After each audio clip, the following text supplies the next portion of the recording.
عمارت شریعت سے چندہ ہو جاتی ہے؟ نہیں میرے بزرگوں، یہ چندہ کی ضرورت نہیں ہے عمارت کو.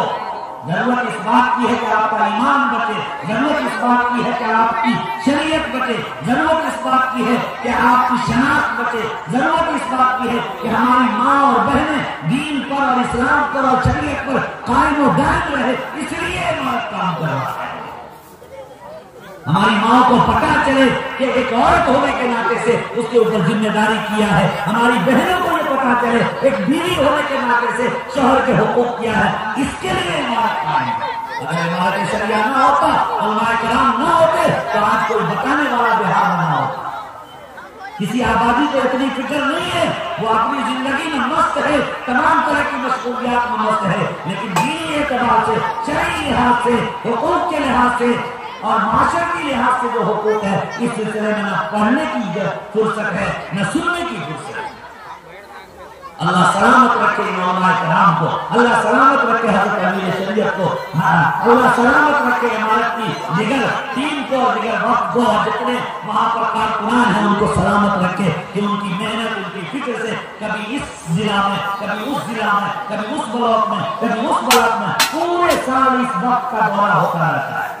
ابھی پرسوں حضرت مفتی صاحب برات برکاتہ اتر دینار پور اور پورنیہ کے علاقے سے وقت کا دورہ 8 دن کا 10 دن کا ختم کر کے آئے ہیں. 2 دن ابھی نہیں گزرا ہے، پھر یہاں کا تقاضا ہوا، ابھی یہ تقاضا ختم ہوگا، پھر تیسرا تقاضا پورا ہوگا. یہ کیا ہے؟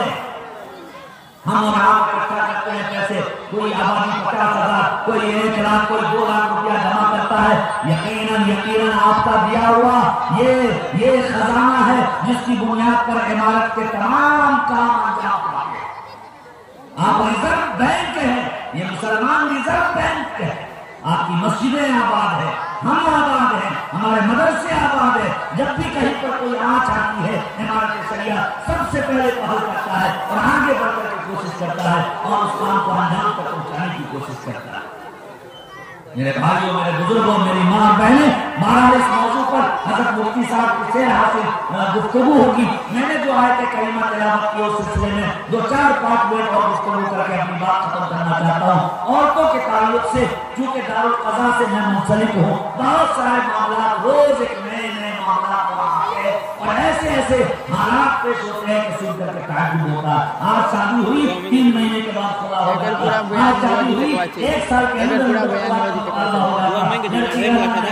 لڑکا ہٹنا نہیں چاہتا، سسر سے اختلاف ہے، ساس سے اختلاف ہے، شوہر سے اختلاف ہے، نند کے ساتھ ایڈجسٹ نہیں ہوا، وغیرہ اس طرح کے حالات پیش آتے ہیں. سوال یہ ہے بڑے آرزوؤں کے بعد، بڑی تمناؤں کے بعد، موٹے پیسے خرچ کرنے کے بعد، کتنے لوگوں کے ارمانوں کو پورا کرنے کے بعد اور کتنے پیسے لٹا دینے کے بعد ایک باپ اپنی بیٹی کی شادی کرتا ہے اور یہ سمجھ کے کرتا ہے کہ اس کی زندگی گزرے گی اور اچھی گزرے گی. کبھی کوئی باپ شادی کے وقت میں یہ ذہن کے کسی گوشے کا بھی خیال نہیں رکھتا ہے کہ ہماری بیٹی کی زندگی کا خاتمہ 6 ہی مہینے کے اندر ہونے جا رہا ہے.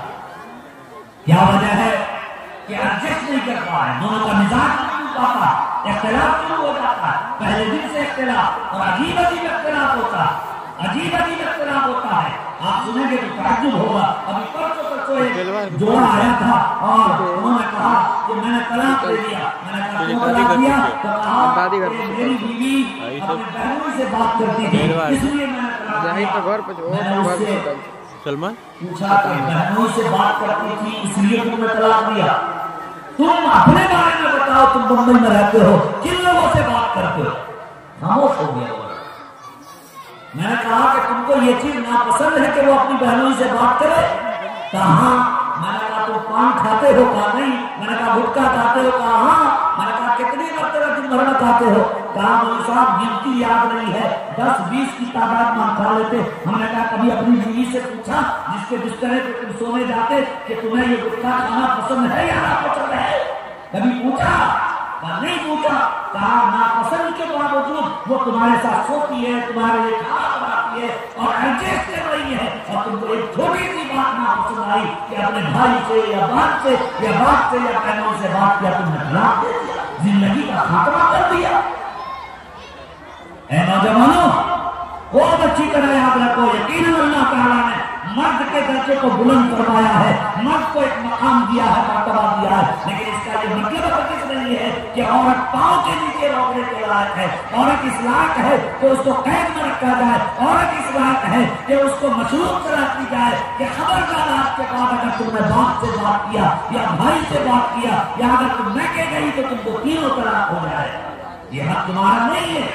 جس ماں کے پیٹ سے پیدا ہو کر کے آئی ہے، جس باپ کے گود میں کھیل کر کے آئی ہے، جس بھائی کی چپچپ کے گلے پروان چڑھی ہے، آج کا نوجوان بدتمیز بدماش شادی ہوتے ہی اس بہن کو، اس بیٹی کو اور اس بیوی کو اس طرح شرط دے دیتا ہے کہ اگر تم نے بات کیا تو تینوں طلاق ہو جائے۔ یہ طرح نہیں دیتا، اس طرح کے سینکڑوں باتیں آتا ہے۔ اللہ بتاؤ تو صحیح، جس ماں کے پیٹ سے پیدا ہو کے آیا، جس باپ کے گود میں کھیل کر کے آئی ہے، ہاں 17 سال 18 سال 20 سال تک کے جو بیٹی کہتی ہے وہ بات مان لیتا ہے، قبول کر لیتا ہے۔ ابو ہم کو برگر چاہیے، ابو ہم کو چاؤمین چاہیے، ابو ہم کو لٹی چاہیے، سارا کچھ بات جہاں سے ہوتا وہاں سے لا کر کے دینے کی کوشش کرتا ہے، اور آپ تم اور ہم اس گھر کے داماد بن جاتے، اور داماد بننے کے بعد ہم اپنا حاکمانہ انداز شروع کرتے، ہم اپنے آپ کو حاکم سمجھتے۔ میرے نوجوانوں، اللہ کے واسطے ظلم نہ کرو۔ اللہ نے کہا ہے الرجال قوامون علی النساء، یقیناً تم حاکم ہو، سردار ہو، تم ذمہ دار ہو، لیکن اس کا یہ مطلب نہیں ہے کہ تم اس کے اوپر ظلم نہیں کر سکتے۔ بہرحال میرے بھائیوں، تفصیل کا وقت نہیں ہے کہ اس موضوع پر مزید تفصیل سے بیان کیا جائے، یہ صرف آپ لوگوں کے اندر کی ضمیر کو جگانے کے لیے کچھ باتیں ہو رہی ہے۔ ضرورت اس بات کی ہے کہ کچھ نوجوان، کچھ عورتیں